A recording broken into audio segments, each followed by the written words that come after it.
Selamat sore Bu Yanti. Selamat sore Bu Susi. Apa kabar hari ini?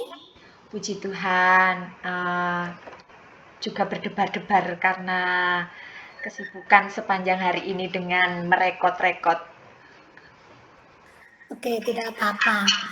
Pada kesempatan kali ini kita akan melakukan sesi coaching melalui alur Tirta. Baik, Sebelumnya pasti Bu Yanti sudah mempelajari dan memahami alur Tirta ya. ya, sudah Bu Susi. Ini jelaskan sedikit tentang Tirta. Tirta merupakan alur coaching yang memuat tujuan, identifikasi masalah, rencana aksi, dan yang terakhir tanggung jawab. Nah, kemarin Bu Yanti sudah menyampaikan tentang topik yang akan kita bahas pada coaching hari ini, yaitu mengenai karakteristik anak pada zaman sekarang. Ya, Namun, sebelum kita diskusi lebih dalam, mari kita mulai dengan menetapkan tujuan coaching kita kali ini. Yang saya tanyakan, menurut Bu Yanti, apa tujuan coaching kita kali ini kaitannya dengan karakteristik anak pada zaman sekarang? Monggo Bu Yanti. baik. Terima kasih Bu Susi atas kesempatannya. Nah, ini semua juga berawal dari rasa keresahan-keresahan yang saya rasakan ya Bu Susi.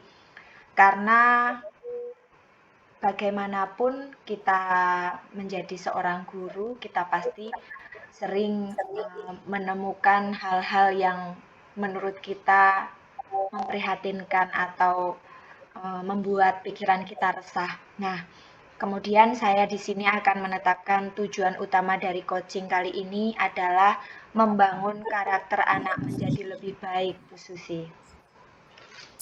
Baik Bu Yanti, bagus sekali. Kita sudah mulai memiliki gambaran tentang tujuan coaching kali ini. Nah, sekarang mari kita lanjut ke langkah berikutnya, yaitu identifikasi masalah. Setelah menetapkan tujuan, sekarang saatnya untuk mengidentifikasi masalah-masalah yang mungkin dihadapi Bu Yanti dalam mencapai tujuan yang telah diuraikan Bu Yanti tadi. Yang saya tanyakan, adakah kesempatan atau peluang yang bisa Bu Yanti ambil untuk mencapai tujuan tersebut, dan hal apa saja yang menghambat pencapaian tujuan tersebut? Di sini mungkin Bu Yanti bisa menceritakan bagaimana kondisi karakteristik anak pada masa sekarang. Monggo Bu Yanti. Baik Bu Susi, terima kasih. Wah, ini ya pertanyaannya sangat luar biasa sekali. Nah, seperti yang kita juga sudah rasakan sekarang ini ya Bu Susi, kita bisa bandingkan perbedaan karakter kita pada zaman dulu dengan karakter anak-anak zaman sekarang. Anak-anak zaman dulu seperti saya itu, misalkan di dalam kelas ada guru marah, itu kita tahu, oh guru kita marah dan lain sebagainya. Tetapi coba kalau Bu Susi sekarang merasakan bagaimana kondisi anak-anak pada saat kita marah di dalam kelas pun kadang-kadang anak itu tidak peka atau tidak peduli dengan hal itu.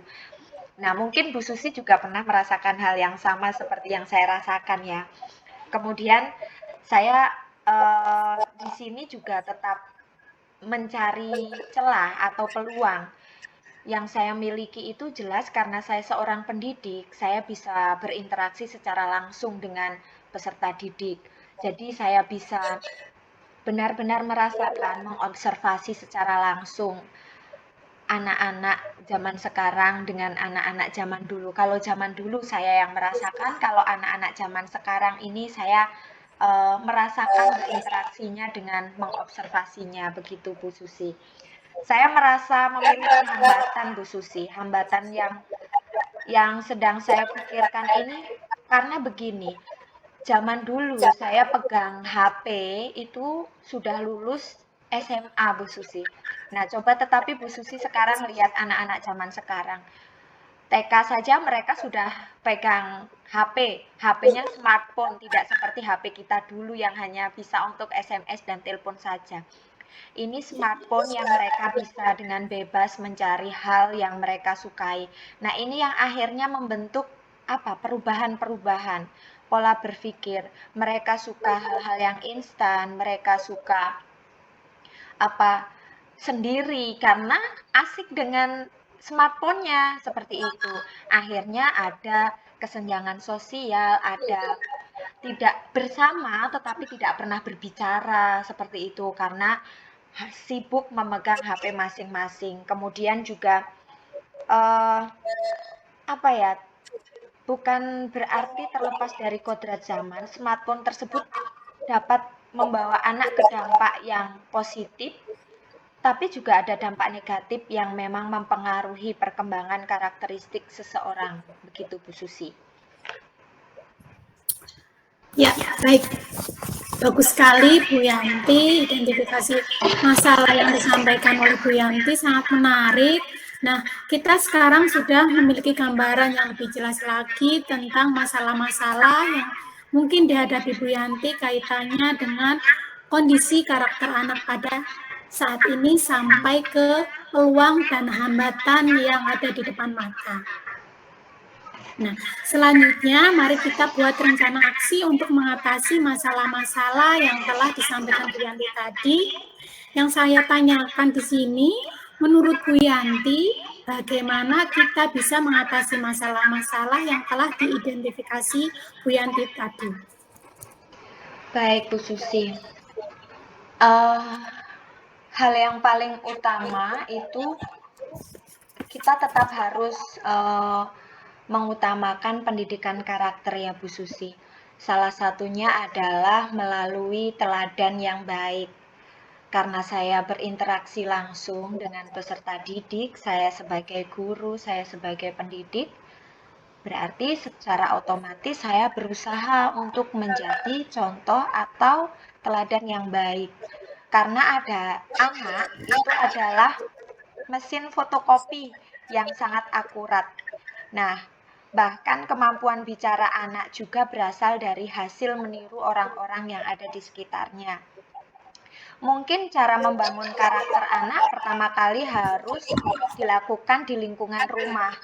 Tetapi guru juga dapat mengambil sebuah tindakan juga atau mengambil bagian untuk menjadi teladan yang baik bagi anak-anak. Karena sekolah merupakan rumah kedua bagi mereka, begitu Bu Susi. Kemudian mulai dari bersikap di depan orang yang lebih tua hingga menata ucapan, memang itu harus guru lakukan agar menjadi contoh atau teladan yang baik bagi murid, begitu Bu Susi. Ya, terima kasih Bu Yanti atas jawabannya, luar biasa sekali. Selanjutnya, rencana aksi yang disampaikan Bu Yanti tadi kaitannya dengan tauladan yang baik untuk pembentukan karakteristik anak. Sekarang mari kita bicara tentang alur yang terakhir, yaitu tanggung jawab. Pertanyaan saya di sini, menurut Bu Yanti, apa komitmen dan rencana tindak lanjut dari kegiatan coaching kali ini kaitannya dengan karakter anak yang telah kita diskusikan tadi? Baik, saya akan berusaha untuk menerapkan budaya positif di sekolah, Bu Susi. Seperti yang sudah kita pelajari, kita sebagai calon guru penggerak, kita sudah mempelajari modul 1.4 yaitu tentang nilai budaya positif yang kita bangun, yang kita usahakan di sekolah agar anak-anak merasa nyaman, agar anak-anak merasa rindu ingin sekolah selalu. Nah, karena menurut saya budaya positif di sekolah sudah benar-benar bisa mencakup tidak hanya beberapa, tetapi menyeluruh berbagai hal yang mendukung sekali untuk diterapkan di sekolah-sekolah. Di sekolah kita juga bisa begitu Bu Susi. Karena dapat menanamkan pendidikan karakter pada anak dan dapat mengembangkan karakter yang baik kepada anak. Begitu Bu Susi. Baik Bu Yanti, luar sekali Yanti. Semoga dengan menerapkan budaya positif di sekolah, Bu Yanti dapat menanamkan pendidikan karakter anak menjadi lebih baik lagi, dan saya mengucapkan terima kasih Yanti atas partisipasinya. Semoga coaching kali ini bermanfaat, dan saya juga minta maaf apabila dalam bertutur kata ada yang kurang berkenan di hati Bu Yanti. Saya akhiri coaching kali ini. Sampai jumpa di sesi selanjutnya ya Bu Yanti. Baik, begitu pula saya juga Bu Susi. Kalau misalkan saya juga mengucapkan hal-hal yang kurang berkenan atau salah, saya juga minta maaf. Baik, kita akan bertemu di sesi coaching selanjutnya ya Bu Susi. Oke. Ya.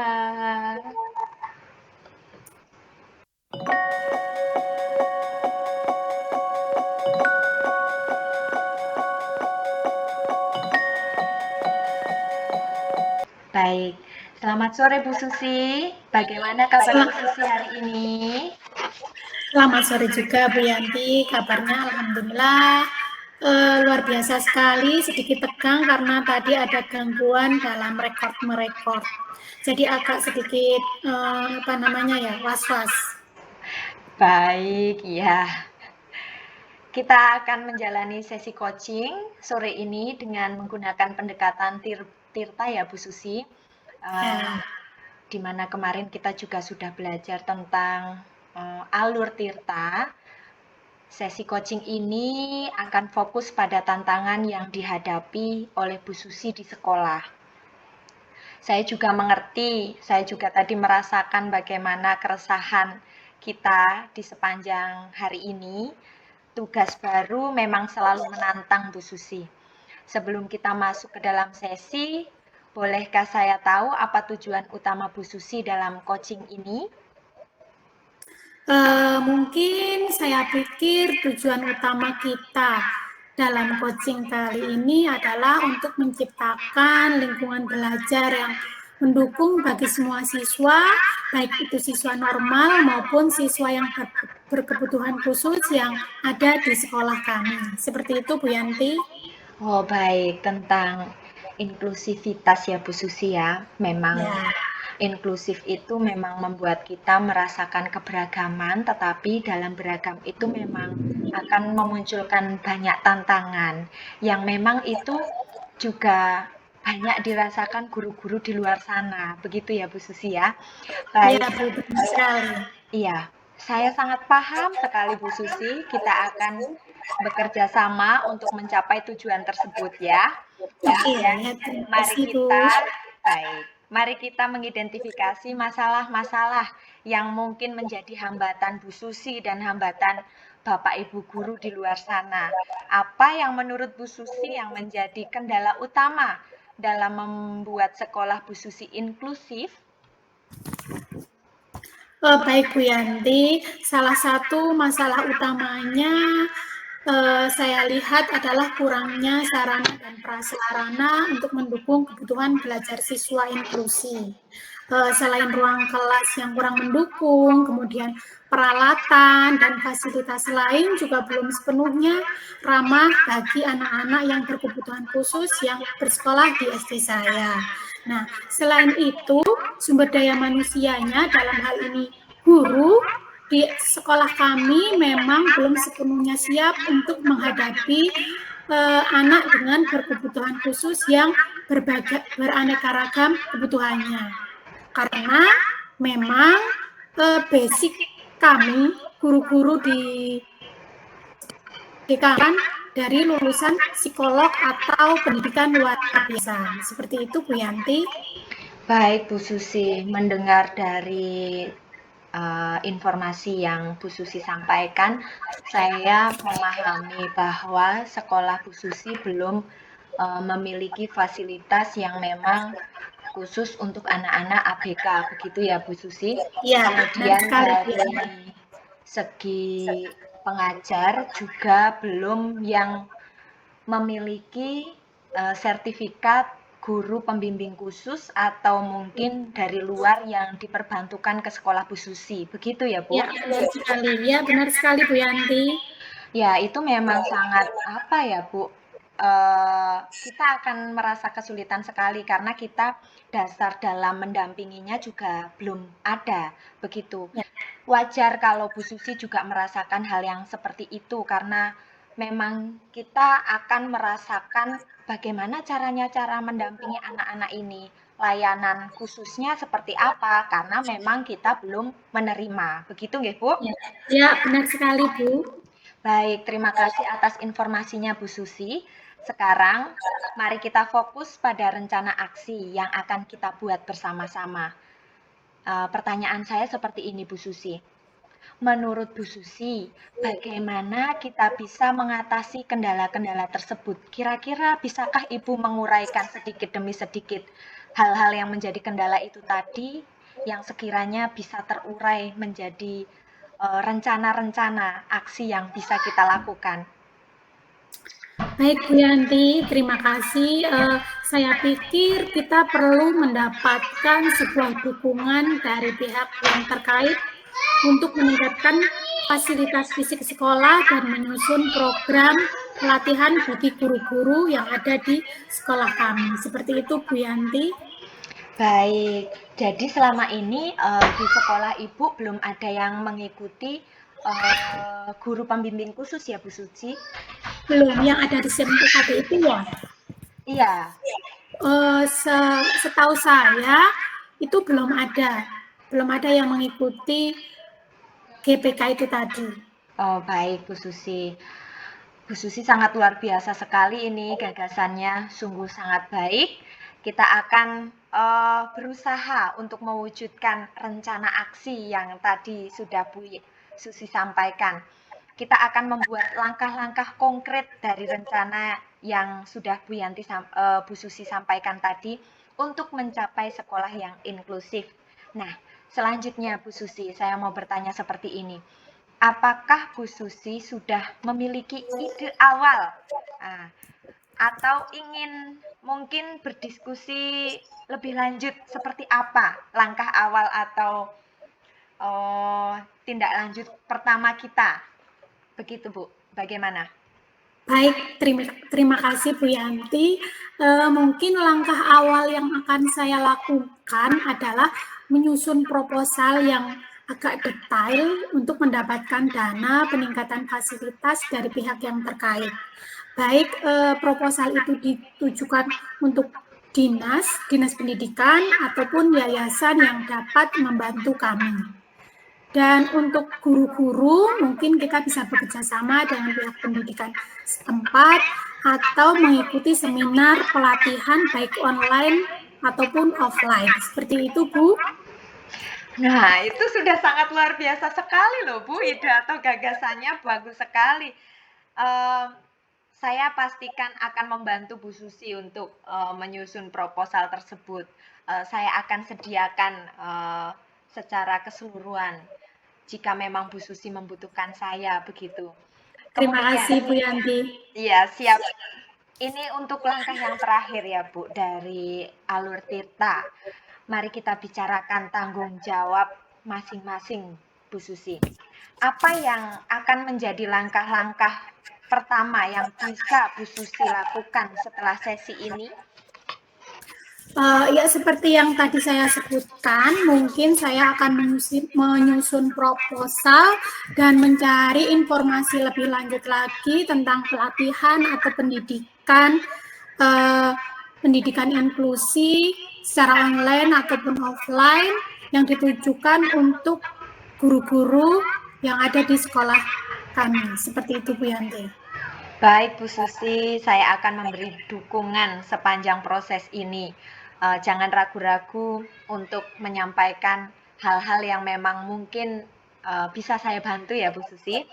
Jangan ragu untuk berkomunikasi jika ada hal yang perlu kita revisi atau diskusikan lebih lanjut.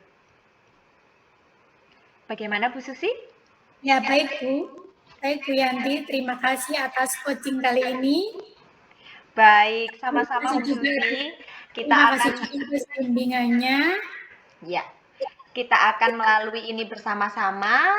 Mari kita beraksi untuk meraih tujuan inklusivitas sekolah yang diharapkan atau didambakan di sekolah Bu Susi. Begitu ya, Bu? Ya, Baik, Bu Susi, saya mengucapkan banyak terima kasih karena Bu Susi sudah berkenan berpartisipasi dan berkontribusi dalam sesi coaching ini. Coaching kita ini memiliki tujuan yang jelas, memiliki identifikasi masalah yang akurat, memiliki rencana aksi yang terukur, dan dengan tanggung jawab yang ditetapkan, kita dapat bersama-sama meningkatkan kualitas sekolah inklusi di sekolah Bu Susi. Saya yakin dengan pembicaraan kita ini, Bu Susi bisa mencapai tujuan yang sudah diimpikan. Saya juga di sini mengucapkan permintaan maaf karena mungkin saya ada salah tutur kata atau uh, kurang berkenan yang diterima oleh Bu Susi, begitu ya. ya sama-sama Bu Yanti. Saya pun juga seperti itu. Oke, kita tutup sesi coaching ini, kemudian sampai jumpa di sesi berikutnya ya Bu Susi. Ya, oke.